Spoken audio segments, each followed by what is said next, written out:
Hello students and जय हिंद। I welcome you all to Samar IAS. I hope सब खैरियत से हैं, अपना बहुत ध्यान रख रहे हैं एंड सिंसियरली एग्जामिनेशन की प्रिपरेशंस में सब लगे हैं, खूब मेहनत कर रहे हैं। तो आज के सेशन में हम 15 अप्रैल 2024 का द हिंदू न्यूज़पेपर और उसके इंपॉर्टेंट करंट अफेयर्स को डिस्कस करेंगे for UPSC civil services as well as other competitive examinations.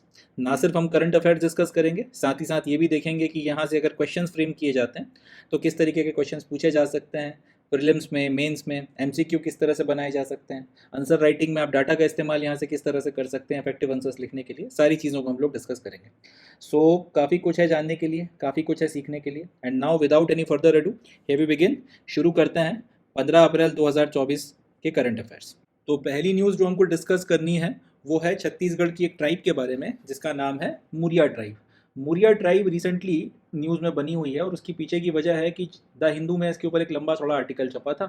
क्या आर्टिकल था वो भी डिस्कस करेंगे, मगर पहले अपने को ध्यान रखना है कि मुरिया ट्राइब छत्तीसगढ़ से बिलोंग करती है। ओरिजिनली छत्तीसगढ़ से ये जो ट्राइब है वो आती है। एंड छत्तीसगढ़ में भी जो दंडकारण्य का इलाका है, बस्तर का जो पोर्शन है, दंतेवाड़ा का जो इलाका है, वहाँ से ये बिलोंग करती है।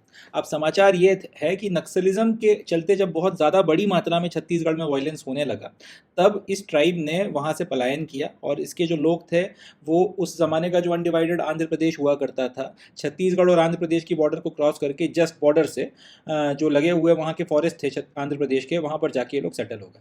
अब जो इलाके में ये लोग जाकर सेटल हुए हैं वहाँ के फॉरेस्ट रिजर्व फॉरेस्ट की कैटेगरी में आते हैं।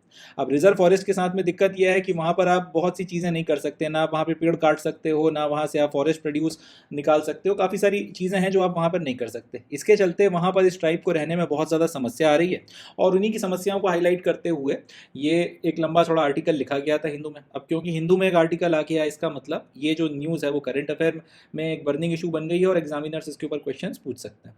तो इसलिए अपने को याद रखना है मुरिया ट्राइब कहाँ से बिलोंग करती है, ओरिजिनली छत्तीसगढ़ से बिलोंग करती है। एंड छत्तीसगढ़ से ये पलायन कर कर छत्तीसगढ़ आंध्र प्रदेश की बॉर्डर को क्रॉस करके जस्ट बॉर्डर पर जो जंगल है वहाँ पर ये सेटल डाउन हो गई है। वजह क्या थी? नक्सलिज्म का वायलेंस, उसके चलते वहाँ पर जाकर रह रही है। सो इस न्यूज़ में से इससे ज़्यादा अपने लिए काम का और कुछ नहीं है। यहाँ से एट मोस्ट आपको एक सीधा सीधा एमसीक्यू पूछा जाएगा और क्योंकि फैक्चुअल एमसीक्यू है तो इसमें आप तुक्केबाजी नहीं कर सकते। सीधा सीधा क्वेश्चन आएगा कि भाई ये मुरिया ट्राइब कहाँ से बिलोंग करती है, अपने को याद रखना है छत्तीसगढ़ से बिलोंग करती है। दूसरा क्वेश्चन यहाँ से ये बन सकता है कि मुरिया काफ़ी इस टाइम पीरियड में न्यूज़ में बना हुआ था, तो मुरिया क्या है? तो ये अपने को ध्यान रखना है, छत्तीसगढ़ की एक ट्राइब है। इससे ज़्यादा यहाँ से और कुछ नहीं पूछा जाएगा। सो that's it from this news. अब बढ़ते हैं नेक्स्ट न्यूज़ की तरफ, देखते हैं सर। चले नेक्स्ट न्यूज़ डिस्कस करते हैं। इसमें हमको बात करनी है डॉक्सिंग के बारे में। जैसा कि आपको यहाँ पे दिख ही रहा है कि डॉक्सिंग जो शब्द है इसे दो तरह से लिखा जा सकता है। एक स्पेलिंग में सिंगल एक्स का इस्तेमाल किया गया और एक स्पेलिंग में डबल एक्स का इस्तेमाल किया गया। तो आपकी मर्जी है, आप इसको जैसे भी स्पेल करना चाहें वैसे कर सकते हैं, कोई दिक्कत की बात नहीं। तो डॉक्सिंग होती क्या है?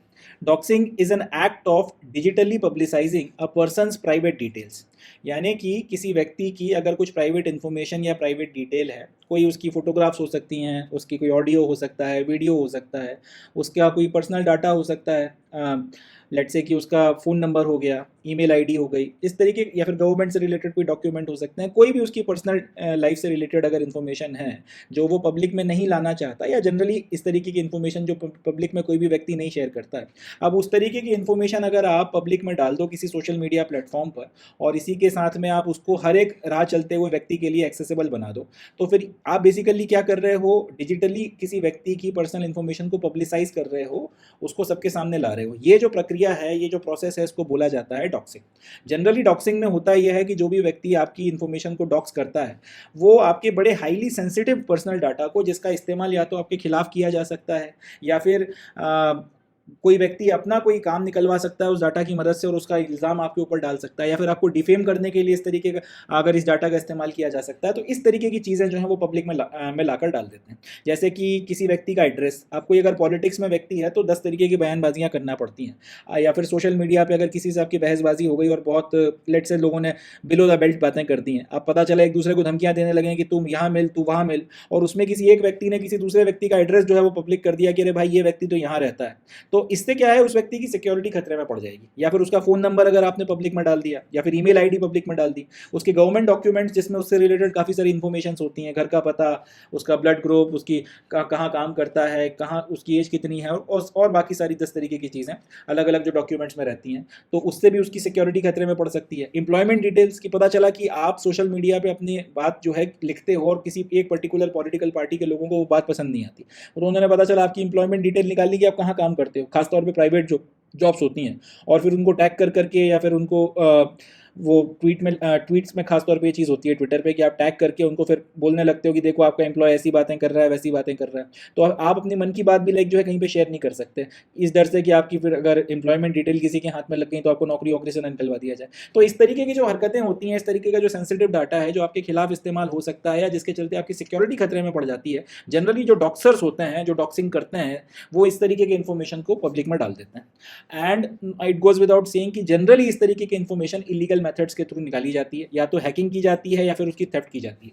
कई बार ऐसा भी होता है कि अगर आप इलीगल मेथड से अगर नहीं भी निकालते हो तो उसका इस्तेमाल बड़ा अनएथिकल तरीके से होता है। इसका एक एग्जांपल ले लेते हैं।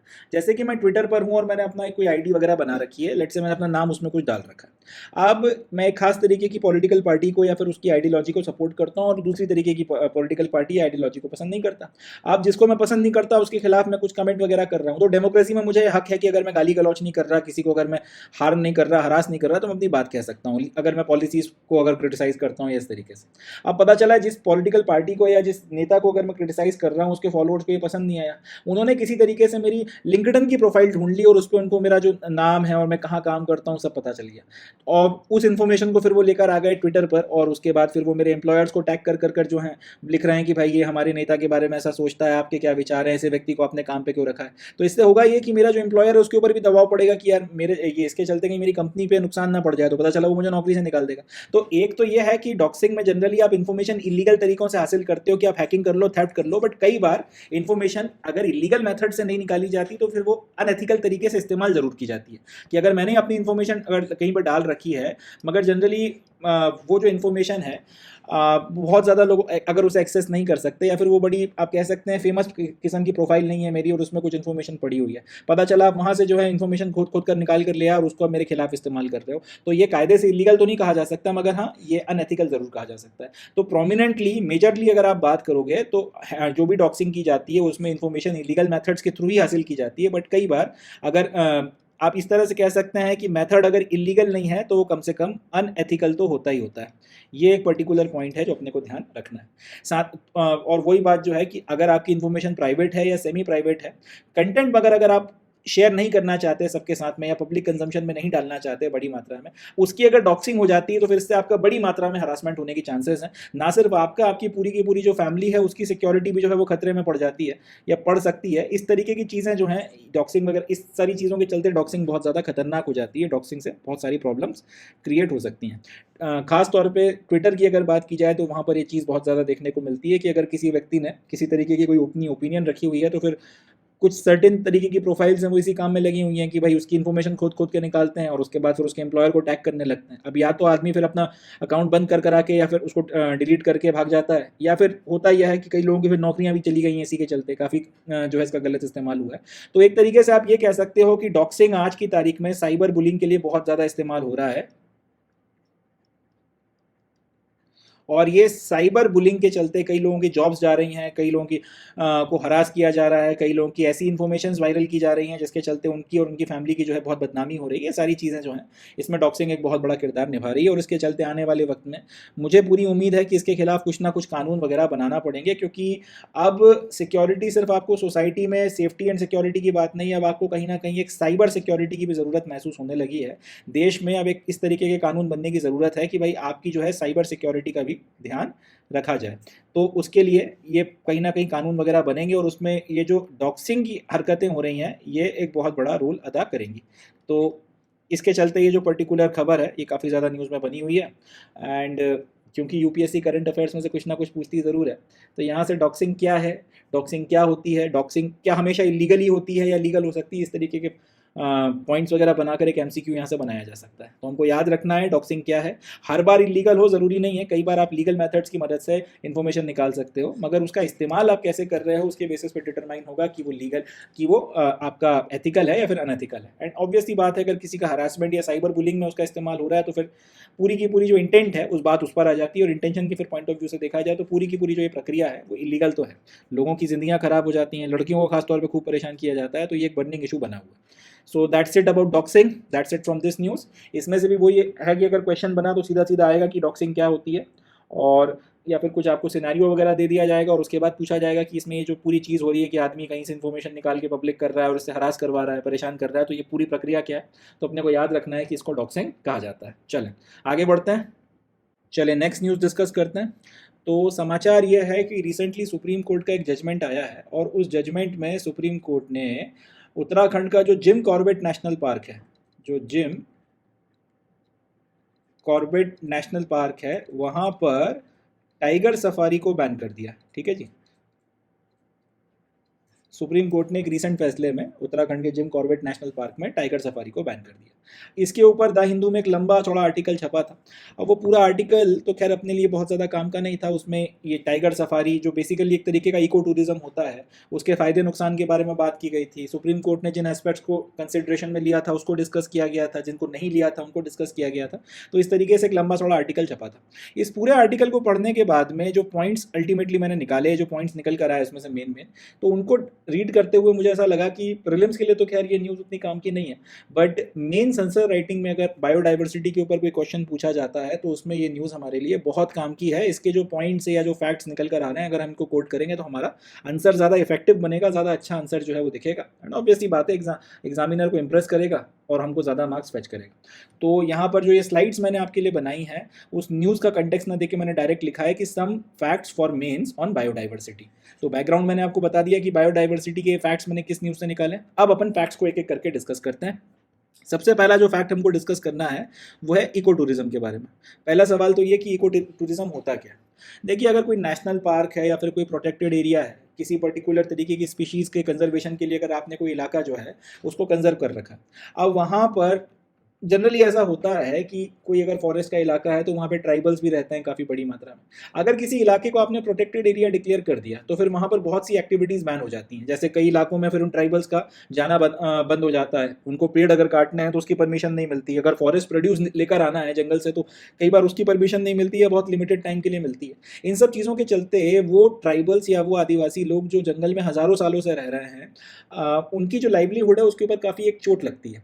अब सरकार ने एक पर्टिकुलर इलाके को, लेट्स से कि ये पोर्शन है, इसको अगर उन्होंने प्रोटेक्टेड डिक्लेयर कर दिया है, अब यहाँ पे जंगल है, काफ़ी सारी चीज़ें हैं, तो प्रोटेक्टेड डिक्लेयर करने के पीछे लेट्स से अगर वो टाइगर को या एलिफेंट को या चीते को या किसी को भी अगर वो बचाना चाहते हैं, मगर क्योंकि इस ये जो पूरा जंगल का इलाका है, यहाँ पर जो ट्राइबल्स रहते हैं उनके ऊपर मतलब ये मार पड़ती है कि उनकी लाइफस्टाइल जो पहले से ही काफ़ी ज़्यादा प्रिमिटिव है उसको और ज़्यादा नुकसान पहुंचता है। तो इसका तोड़ अब ये निकाला गया है कि इको टूरिज्म या इको सफारी जो है वो शुरू करवाई गई है इस तरीके के प्रोटेक्टेड इलाकों में। इसमें होता यह है कि टूरिस्ट को लाया जाता है हाथी में बैठाकर या इस तरीके के माध्यमों से जिसमें पोल्यूशन वगैरह ना हो, जंगल को नुकसान ना पहुँचे। टूरिस्ट को फिर पूरा जंगल घुमाया जाता है, दूर से उनको जो भी जानवर है, टाइगर हो गया, एलिफेंट हो गया, लायन हो गया, वो सब दिखाए जाते हैं। सामने वाले भी खुश होते हैं एंड वो अपना सफारी वगैरह कर चले जाते हैं। अब टूरिस्ट अगर आते हैं तो उनके रुकने, खाने, उठने, बैठने की सारी व्यवस्थाएं करने की जो जिम्मेदारी है वो ट्राइबल्स को दे दी जाती है। इसके चलते ट्राइबल्स अच्छा खासा पैसा कमा लेते हैं, और जो प्रोटेक्टेड एरिया डिक्लेयर करने के चलते उनकी लाइफस्टाइल के ऊपर एक नुकसान पड़ रहा था, उनकी जो लाइवलीहुड के ऊपर एक नुकसान हो रहा था, कहीं ना कहीं उसको काउंटर बैलेंस कर लिया जाता है और थोड़ा बहुत पैसा वैसा कमा लेते हैं। प्लस टूरिज्म के चलते सरकार भी जो है कई जगहों पे चेक पोस्ट लगा लेती है, कई सारे तरीके के टोल्स लगा लेती है, तो उससे भी पैसा वगैरह जो है काफ़ी सारा कमाया जाता है। ये जो पूरी की पूरी प्रक्रिया है इसको इको टूरिज्म बोला जाता है। तो पहला तो यही कि इको टूरिज्म का मतलब क्या है वो मैंने आपको बता दिया।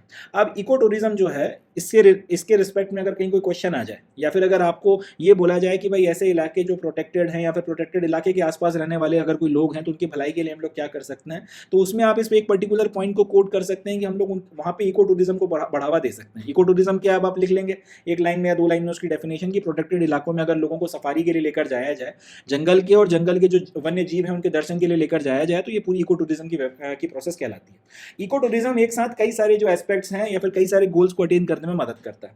जैसे कंजर्वेशन में हमारी हेल्प करता है, कंजर्वेशन में हमारी हेल्प इस तरीके से करता है, जो टूरिज्म के लिए टूरिस्ट वगैरह आ रहे हैं उनके आने जाने काफ़ी सारी चीज़ें जो है सरकार इसके ऊपर लगाती है टैक्सेस एंड टोल्स, और उससे कमाती है पैसा। जनरली यहाँ से जो पैसा कमाया जाता है वो इसी फॉरेस्ट के कंजर्वेशन के लिए खर्च किया जाता है। प्लस यहाँ से जो आपका जो रेवेन्यू वगैरह है वो भी बढ़ ही रहा है। कई बार इतने हाई टैक्सेस लगाए जाते हैं, खासतौर पर जो विदेशी सैलानी आते हैं उनके लिए आप काफ़ी ज़्यादा जो है टैक्सेस वगैरह या टोल्स वगैरह लगाते हो, तो उससे ज़रूरत से ज़्यादा जो है पैसे कमाए जाते हैं और उसकी मदद से आपका रेवेन्यू जो है वो इंक्रीज़ हो जाता है। और तीसरा पॉइंट वही कि आपके जो लोकल्स हैं, खासतौर पर जो आदिवासी हैं जो उस प्रोटेक्टेड इलाके में रह रहे हैं और प्रोटेक्टेड डिक्लेयर होने के चलते उनकी जो एक प्रिमिटिव लाइफस्टाइल है जिसमें वो रहते आ रहे थे उस पर जो चोट पड़ रही थी, उसका कहीं ना कहीं जो है आप एक काउंटर बैलेंस कर देते हैं, उनको भी कुछ ना कुछ जो है फ़ायदा हो जाता है। पैसे वैसे वो भी 2 पैसे कमा लेते हैं, उनकी भी लाइफस्टाइल में जो है कुछ इंप्रूवमेंट आ जाता है।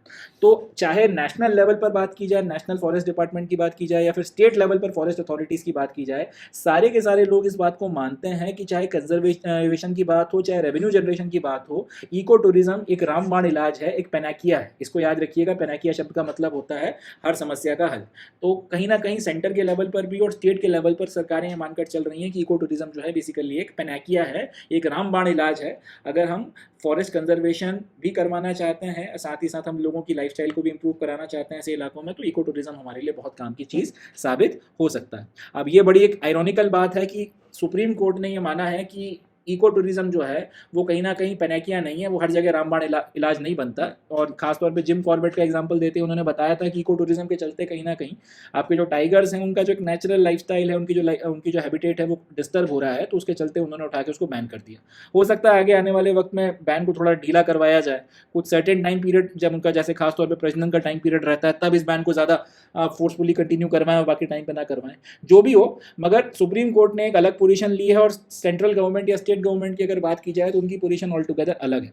मगर ऑब्वियस ही बात है, मेन आंसर राइटिंग में अगर लिखने के लिए आता है तो वहाँ पर आप इको टूरिज्म को एक अच्छे एग्जाम्पल के तौर पर कोट कर सकते हैं, जिसकी मदद से लोगों की लाइफस्टाइल में भी एक बदलाव आपको देखने को मिल रहा है, उनके भी थोड़े से दिन फिर रहे हैं, लोग बाग भी जो है आपका टूरिज्म के लिए उनके पास में ऑप्शंस वगैरह आ रहे हैं, और पूरे इलाके में रेवेन्यू जनरेशन वगैरह जो हो रहा है उस पैसे का इस्तेमाल कर सरकार भी 2 पैसे कमा रही है वहाँ से, और उस इलाके के कंजर्वेशन में खर्च करने के लिए आपके पास में कुछ एक्स्ट्रा जो पेनीज हैं, कुछ एक्स्ट्रा जो पैसा है वो भी यहाँ से मिल रहा है। तो सबके सब लोग जो है मानकर चलते हैं कि इको टूरिज्म जो है एक अच्छी चीज़ है। तो ये इको टूरिज्म की बात हो गई। अब इसी आर्टिकल में कुछ और भी इंफॉर्मेशन थी, उसी से अपना सेकंड पॉइंट बनता है। सेकंड पॉइंट में ये बताया गया है कि जो आपका international union for conservation of nature है, IUCN भी जिसको हम लोग कहते हैं, उसकी रेड लिस्ट की अगर बात की जाए तो उस रेड लिस्ट में जो थ्रेटेंड स्पीशीज़ हैं, हमको पता है कि जो IUCN है वो पूरी अपनी एक रेड लिस्ट मेंटेन करता है, जिसमें आपके जो वन्य जीव हैं उनकी क्या स्थिति है उसको लिखा जाता है कि वो इंडेंजर्ड हैं, वल्नरेबल हैं, क्रिटिकली इंडेंजर्ड हैं। तो और जिसकी फिर जैसी स्थिति रहती है उसके बेसिस पे फिर वो अर्ज भी करते हैं उस देश की गवर्नमेंट से, जिस देश के लिए वो ये रेड लिस्ट वगैरह मेंटेन करते हैं कि भैया आप इस तरीके के जानवरों के कंजर्वेशन के ऊपर थोड़ा सा ज़्यादा या फिर इनके प्रिजर्वेशन के ऊपर थोड़ा सा ज़्यादा फोकस करिए। अगर कोई बहुत क्रिटिकली इंडेंजर्ड किसी की स्पीशीज़ है, जैसे कि ग्रेट इंडियन बस्टर्ड है और IUCN की लिस्ट में उसको क्रिटिकली इंडेंजर्ड में रखा गया, तो फिर वो सरकार से अर्ज करती है कि भैया इसके कंजर्वेशन के लिए कुछ करो, क्योंकि ये विलुप्त होने की कगार पर पहुँच गया। और सरकार के ऊपर भी ऑब्वियस सी बात है दबाव पड़ता है, मीडिया में भी फिर लिखा जाता है, तो गवर्नमेंट्स भी फिर इसके ऊपर एक्शंस लेती हैं। तो समाचार ये है कि जो IUCN है इसकी जो रेड लिस्ट है थ्रेटेंड स्पीशीज़ की, इसमें ये भारत की लगभग 1212 एनिमल स्पीशीज़ को मॉनिटर करती है। इंपॉर्टेंट है ये डाटा, आप कोट करिएगा, आपका जो आंसर है वो कहीं ना कहीं बहुत अच्छे से हाईलाइट होगा, एग्जामिनर खुश हो जाएगा। भारत में IUCN क्या करता है, या फिर IUCN की रेड लिस्ट भारत में 1212 जानवरों की स्पीशीज़ को मॉनिटर करती हैं। अब 2021 में एक रिपोर्ट में ये पता चला, या IUCN वालों को ये पता चला कि ये जो 1212 स्पीशीज़ को मॉनिटर कर रहे हैं, इनकी स्थिति को जो देख रहे हैं कि ये क्रिटिकली इंडेंजर्ड हैं, वल्नरेबल हैं, क्या स्थिति है इनकी विलुप्त होने का खतरा है कि नहीं है, ये सारी चीज़ें लोग मॉनिटर करते हैं। 2021 की एक रिपोर्ट आई, उसमें ये पता चला कि इन 1212 स्पीशीज़ में से या 1212 जातियों में से 12% जो है वो इंडेंजर्ड हैं, 12% के ऊपर विलुप्ति का खतरा जो है मंडरा रहा है। इसी रिपोर्ट में ये भी पता चला है, ये जो रिपोर्ट है आपका centre for science and environment के द्वारा जारी की गई थी, इसमें ये पता चला है कि भारत के जो बायोडाइवर्सिटी हॉटस्पॉट्स हैं, भारत में कुल मिलाकर 4 बायोडाइवर्सिटी हॉटस्पॉट्स हैं, उसमें इन 4 बायोडाइवर्सिटी हॉटस्पॉट्स का लगभग 90% के आसपास का जो इलाका है वो हम लोग खो चुके हैं, वहाँ पर हम लोगों ने असर कर लिया है, अपरूट कर दिया है, और सिर्फ 10% के आसपास में ही जो है बायोडाइवर्सिटी हॉटस्पॉट्स में नेचुरली जो इन्वायरमेंट वहाँ पे मौजूद है वो बचा हुआ है, बाकी सब हम लोगों ने खराब करके रख दिया है। अब बात यह है कि बायोडाइवर्सिटी हॉटस्पॉट्स क्या होते हैं ये मैं भी आपको डिस्कस करूंगा, आगे बताऊंगा। मगर बायोडाइवर्सिटी हॉटस्पॉट्स में अगर हम लोग मैक्सिमम इलाका अगर हम उसका खा जाएंगे या फिर उसमें जाके अगर हम ह्यूमन सेटलमेंट करेंगे, ह्यूमन इंटरवेंशन करेंगे, तो वहाँ पर रहने वाली जो स्पीशीज़ हैं उनके ऊपर एक्सटिंक्ट होने का खतरा मंडराने लगता है। एंड दिक्कत यह है क्योंकि स्पीशीज़ एक दूसरे के साथ आपस में फूड चेन में इंटर रिलेटेड है। अगर एक स्पीशीज़ या एक पर्टिकुलर तरीके की प्रजाति अगर विलुप्त होती है तो फिर वो प्रजाति को खाने वाली जो दूसरी प्रजाति है जो उसको खाकर या जिसका उसका शिकार कर अपना पालन पोषण करते थे वो विलुप्त हो जाएगी, उसको फिर शिकार करने वाली जो दूसरी प्रजाति होगी वो विलुप्त हो जाएगी। तो इस तरीके से एक चेन रिएक्शन ट्रिगर हो जाता है एक पर्टिकुलर किसी किस्म के जानवर या जीव के विलुप्त होने से, या उसको अगर आप खो देते हो तो उससे। एंड फिर कई सारी जो आपकी कह सकते हैं जो प्रजातियां हैं उनकी विलुप्ति का खतरा बढ़ जाता है, या फिर एक पूरी की पूरी ट्रिगर रिएक्शन जो है वो शुरू हो जाती है। खासतौर पर बायोडाइवर्सिटी हॉटस्पॉट्स में ये चीज़ बहुत ज़्यादा प्रोमिनेंटली कह सकते हैं रफ्तार पकड़ सकती है अगर उसके इलाके को अच्छे से कंजर्व नहीं किया गया। और यहाँ पे हमको ये पता चल रहा है कि 90% के आसपास जो इलाका है वो तो कंजर्व करने की बात छोड़िए, हम लोग उसको खत्म कर चुके हैं, खो चुके हैं। नेचुरली वो जैसा हुआ करता था वो वैसा नहीं रहा। तो ऑब्वियस सी बात है अगर जंगल कटेंगे या फिर जो भी उस इलाके की एक सर्टेन तरीके की जलवायु थी या एक सर्टेन तरीके का उसका हैबिटेट था, अगर उसको हम लोगों ने डिस्ट्रॉय कर दिया तो वहाँ के जो जानवर हैं वो भी उनके ऊपर भी प्रेशर पड़ेगा, वो भी जो है एक्सटिंक्शन की तरफ में जाएंगे, और एक से फिर दूसरा, दूसरे से तीसरा, तीसरे से चौथा जो जानवर या जानवर की प्रजाति है वो खत्म होने लगेगी। और ये खतरनाक है, ये हमारे लिए बहुत कह सकते हैं चिंता की बात है। अब ये जो 2 पॉइंट्स हैं आप इनको कोट कर सकते हैं। IUCN से रिलेटेड अगर कोई बात आती है, एनिमल कंजर्वेशन से रिलेटेड अगर कोई बात आती है तो उसमें आप ये फैक्ट कोट कर सकते हैं। ये 12% के करीब इन स्पीशीज़ में से इंडेंजर्ड हैं, आप इसको भी कोट कर सकते हैं। और हमारे 4 बायोडाइवर्सिटी हॉटस्पॉट्स में से 2021 की जो रिपोर्ट है centre of science and environment की इससे हमको ये पता चलता है कि भाई 90% के आसपास जो हैं हम अपने 4 बायोडाइवर्सिटी हॉटस्पॉट्स का एरिया जो है खो चुके हैं, उसको खराब कर चुके हैं। ये पॉइंट्स अगर आप कोट करेंगे, और ये बड़ी अलार्मिंग किस्म की सिचुएशन बनाता है, अगर आप ये पॉइंट कोट करेंगे तो आपका आंसर जो है बहुत इफेक्टिव निकल कर आएगा और एग्जामिनर इससे इंप्रेस होगा, कहीं ना कहीं आपको 1-2 मार्क्स एक्स्ट्रा देगा। तो अब यहाँ पर ये जो जिक्र आया है 4 बायोडाइवर्सिटी हॉटस्पॉट्स का, तो ये भी डिस्कस कर लेते हैं कि हॉटस्पॉट्स क्या होते हैं और हमारे जो 4 बायोडाइवर्सिटी हॉटस्पॉट्स हैं ये कहाँ कहाँ पर है, देखते हैं सर। चलें अब बात करते हैं कि बायोडाइवर्सिटी हॉटस्पॉट क्या होता है या फिर किस इलाके को हम लोग बायोडाइवर्सिटी हॉटस्पॉट कहते हैं। Biodiversity hotspots are geographical areas that exhibit a notable abundance of diverse species, including numerous species that are unique to that specific location and a substantial number of species that are at risk of extinction. मतलब ये कि एक ऐसा geographical area जहाँ पर आपको बहुत बड़ी मात्रा में बहुत सारी डाइवर्स किस्म की स्पीशीज़ देखने को मिलती हैं, जानवरों की, जीव जंतुओं की। और उसमें भी खासियत यह है कि यहाँ पर जो बड़ी मात्रा में डाइवर्स स्पीशीज़ देखने को मिल रही हैं, इसमें से ज़्यादातर स्पीशीज़ जो हैं वो इस इलाके में यूनिक हैं, या इस इलाके की यूनिक स्पीशीज़ हैं, यानी कि इस पर्टिकुलर इलाके के अलावा कहीं पर भी वो नहीं पाई जाती। एंड इसमें से भी अगर एक सब्सटेंशियल मात्रा में स्पीशीज़ के ऊपर ये खतरा मंडरा रहा है कि वो विलुप्त हो सकती हैं, तो ऐसा इलाका जहाँ पर ऐसी स्पीशीज़ पाई जाती हैं इसको हम लोग बोलते हैं एक बायोडाइवर्सिटी हॉटस्पॉट। एक बार फिर से समझिए, लेट्स से कि आपके पास में एक सर्टेन इलाका है, ये एक सर्टेन जोग्राफिकल एरिया है। अब इस इलाके में आपको बहुत बड़ी मात्रा में जीव जानवर या जंतुओं की स्पीशीज देखने को मिलती हैं। इन स्पीशीज की खासियत यह है कि इसमें से ज़्यादातर स्पीशीज इस इलाके के अलावा और कहीं पाई नहीं जाती। एंड इन स्पीशीज में से भी ठीक ठाक मात्रा में ऐसी स्पीशीज हैं जिनके ऊपर ये डर मंडरा रहा है कि भाई ये खत्म हो सकती हैं, ये विलुप्त हो सकती हैं। तो फिर आप एक काम कर सकते हो कि इस इलाके को आप एक बायोडाइवर्सिटी हॉटस्पॉट बोल सकते हो। एक एग्जांपल ले लेते हैं थोड़ा सा, कि सपोज कर लेते हैं इस इलाके में लेट से 1000 जो हैं अलग अलग किस्म की स्पीशीज देखने को मिलती हैं। इन 1000 में से कम 600 स्पीशीज ऐसी हैं जो यूनिक हैं, जो इस पर्टिकुलर इलाके के अलावा कहीं नहीं पाई जाती। और इन 1000 या फिर इन 600 स्पीशीज में से भी लेट से 300 के करीब अगर स्पीशीज जो हैं उनके ऊपर ये एक्सटिंक्शन का जो खतरा है वो मंडरा रहा है। तो फिर ये पूरा का पूरा इलाका जहाँ पर ये 1000 स्पीशीज़ पाई जाती हैं, जिसमें से 600 यूनिक हैं और उसमें से भी 300 के ऊपर अगर एक्सटिंक्शन का खतरा मंडरा रहा है, तो फिर ये पूरा इलाका जिसमें ये स्पीशीज़ पाई जाती हैं इसको आप एक बायोडाइवर्सिटी हॉटस्पॉट डिक्लेयर कर सकते हो, या फिर इसको एक बायोडाइवर्सिटी हॉटस्पॉट बोल सकते हो। तो ये तो हो गई बायोडाइवर्सिटी हॉटस्पॉट की डेफिनेशन, मगर ये पूरी डेफिनेशन नहीं है। और भी कुछ क्राइटेरियाज हैं जिनको ध्यान में रखा जाता है जब किसी इलाके को बायोडाइवर्सिटी हॉटस्पॉट डिक्लेयर किया जाता है, तो वो भी देखना है कि criteria for a region to be a biodiversity hotspot क्या है। किसी इलाके को अगर बायोडाइवर्सिटी हॉटस्पॉट डिक्लेयर करना है तो उसके लिए और क्या क्या क्राइटेरिया हम लोग देखते हैं। It must have at least 1500 vascular plants as endemics, that is it must have a high percentage of plant life found nowhere else on the planet. It must have 30% और less of its original natural vegetation and must be threatened. तो इसके पहले जो हमने बात करी species वगैरह के बारे में, सिर्फ इतनी सी बात के बेसिस पर ही हम लोग किसी इलाके को बायोडाइवर्सिटी हॉटस्पॉट घोषित नहीं कर देते। इसके अलावा इसके क्राइटेरिया में कुछ और भी पॉइंट्स हैं। एक पॉइंट यह है कि ये जो इलाका है या फिर ये जो पूरा क्षेत्र है, यहाँ पर कम से कम 1500 किस्म के वास्कुलर प्लांट्स पाए जाने चाहिए जो सिर्फ इसी इलाके में पाए जाते हों, इसी इलाके के एंडेमिक हों, इसके अलावा कहीं नहीं पाए जाते हों। वास्कुलर प्लांट्स का मतलब क्या? इसमें पेड़ भी आ जाते हैं, इसमें पौधे भी आ जाते हैं, इसमें घास भी आ जाती है, इसमें फर्न्स भी आ जाते हैं, श्रब्स भी आ जाते हैं। तो ये सारी की सारी चीज़ें वास्कुलर प्लांट्स की कैटेगरी में आती हैं। तो ये जो पूरा क्षेत्र है इसमें कम से कम 1500 इस तरीके के वास्कुलर प्लांट्स या पेड़ पौधों की प्रजातियां, वनस्पति की प्रजातियां पाई जानी चाहिए जो इस क्षेत्र के अलावा कहीं और आपको देखने को ना मिलती हूँ। पहली बात ये, पूरे प्लानट पे इस पर्टिकुलर क्षेत्र के अलावा आपको देखने को ना मिलती हूँ। प्लस इस क्षेत्र में जो इस इलाके का जो ओरिजिनल या फिर जो नेचुरल वेजिटेशन है वो कम से कम 30% इलाके पर फैला हो या 30% से कम इलाके पर बचा हो एंड थ्रेटेंड हो, यानी कि इस पे भी खतरा मंडरा रहा हो कि यहाँ का जो नेचुरल वेजिटेशन है वो भी खत्म हो सकता है।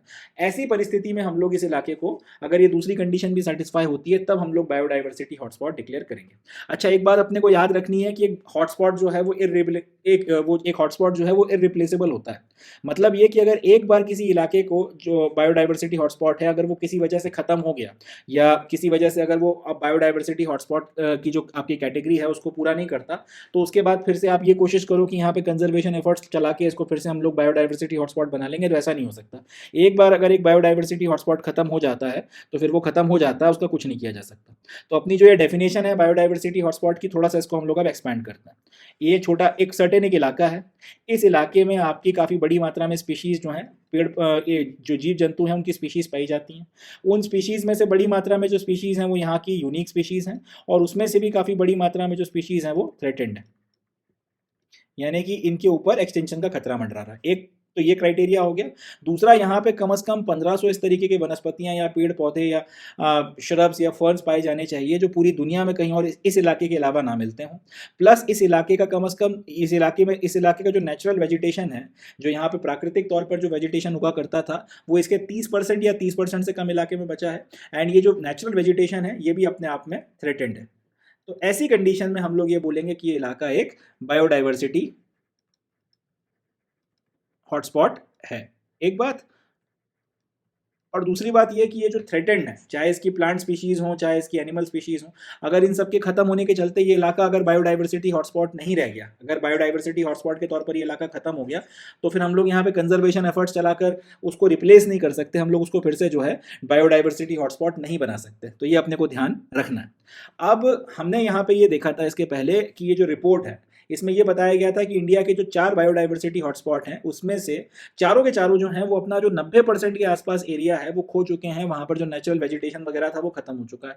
अब जाहिर सी बात है अगर 90% के आसपास नेचुरल वेजिटेशन खत्म हो गया तो फिर वहाँ पे जो नेचुरली अकरिंग जो जीव जंतु हैं उसमें से भी काफ़ी बड़ी मात्रा में जीव जंतु खत्म हो गए होंगे एंड जो बचे होंगे उनके ऊपर खतरा वगैरह मंडरा रहा होगा।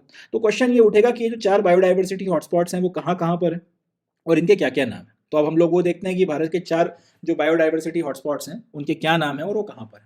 तो एक बायोडाइवर्सिटी हॉटस्पॉट आपको हिमालय में देखने के लिए मिलता है, एक इंडो बर्मा का जो बॉर्डर या फिर वो पूरा इलाका है वहाँ देखने के लिए मिलता है नॉर्थ ईस्ट में, तीसरा वेस्टर्न घाट्स में देखने के लिए मिलता है और चौथा सुंडालैंड में देखने के लिए मिलता है। देखते हैं इनको कहाँ पर है ये देखिए, थोड़ा बड़ा कर देता हूँ फोटोग्राफ। ये जो ऑरेंज कलर से आपको पूरा इलाका देखने के लिए मिल रहा है हिमालय में, पूरा जम्मू कश्मीर इसमें शामिल है, जम्मू कश्मीर का एक बड़ा इलाका इसमें शामिल है, लद्दाख पूरा शामिल है, पूरा हिमाचल इसमें शामिल है और पूरा उत्तराखंड इसमें शामिल है। ये जो पूरा का पूरा इलाका है ये अपने आप में एक बायोडाइवर्सिटी हॉटस्पॉट है। एक तो ये बायोडाइवर्सिटी हॉटस्पॉट हो गया।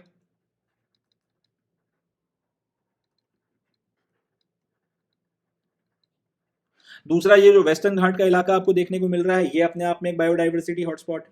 तीसरा, सिक्किम का जो ये थोड़ा सा पोर्शन है और ये पूरा का पूरा जो नॉर्थ ईस्ट का इलाका है इसको हम लोग इंडो बर्मा रीजन बोलते हैं, ये नॉर्थ ईस्ट पूरा का पूरा अपने आप में एक बायोडाइवर्सिटी हॉटस्पॉट है। और जो अंडमान एंड निकोबार ये आपको देखने को मिल रहा है यहाँ पे, ये रेड कलर के ब्लॉक में बंद किया गया है, इसको हम लोग सुंडालैंड हॉटस्पॉट बोलते हैं या सुंडालैंड बायोडाइवर्सिटी हॉटस्पॉट बोलते हैं। तो ये कुल मिलाकर 4 बायोडाइवर्सिटी हॉटस्पॉट्स हैं जो अपने को ध्यान में रखने हैं।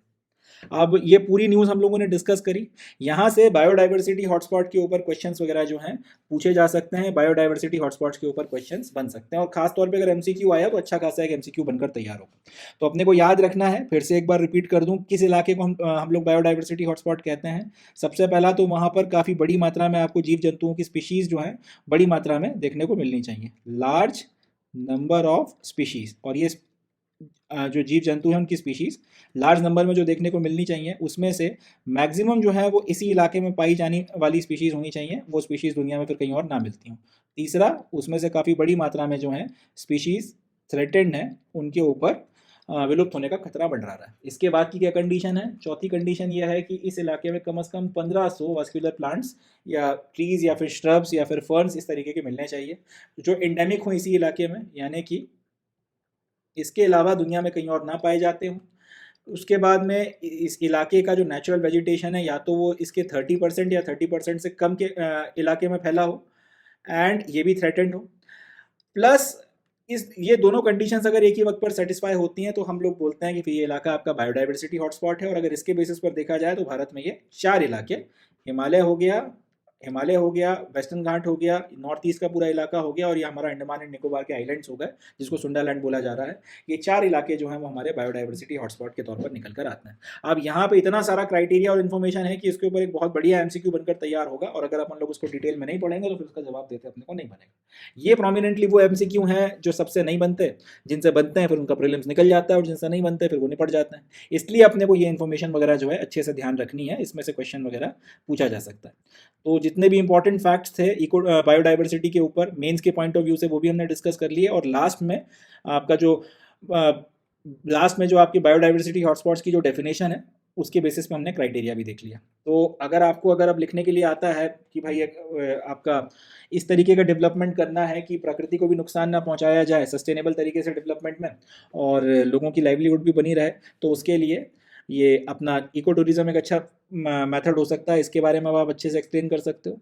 दूसरा, IUCN के ये जो 2 पॉइंट्स हैं इसको आप कहीं पे कोड कर सकते हो कि भाई किस तरीके से हमारी जो बायोडाइवर्सिटी है और जो पूरा का पूरा प्रकृति है वो खतरे में है, क्या किया जाना चाहिए, वो भी आप फिर इसमें कोड कर सकते हो। कंजर्वेशन एफर्ट्स वगैरह आप ये करिए वो करिए, मगर उसके पहले अगर आप ये बता देते हो कि ये ऐसी ऐसी स्थिति है और इतना इतना जो है थ्रेटेंड है, इंडेंजर्ड है, फलाना है, ठिकाना है, तो कहीं ना कहीं इसके चलते आपके फिर आंसर को देखकर सामने वाला इंप्रेस होगा और अच्छे मार्क्स देने की संभावना बनती है।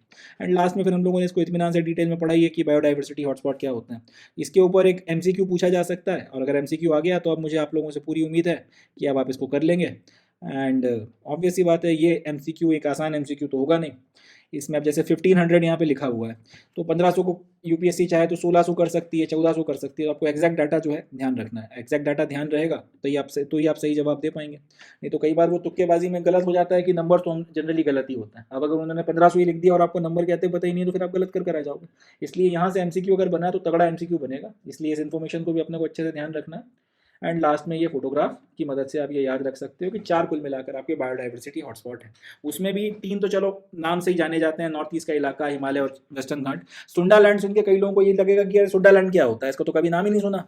तो इसलिए अपने को याद रखना है, सुंडालैंड वैसे तो काफ़ी पूरा ये साउथ ईस्ट एशिया का जो इलाका है, इंडोनेशिया और ये पूरा जो सिंगापुर, ये सारी चीज़ें सुंडालैंड का हिस्सा है। मगर अपने अगर हम बात करें तो हमारा जो अंडमान एंड निकोबार है उसको हम लोग सुंडालैंड बोलते हैं, या फिर हमारे हिस्से में जितना सुंडालैंड आया है वो हमारा अंडमान एंड निकोबार में है, और ये अपना एक बायोडाइवर्सिटी हॉटस्पॉट है।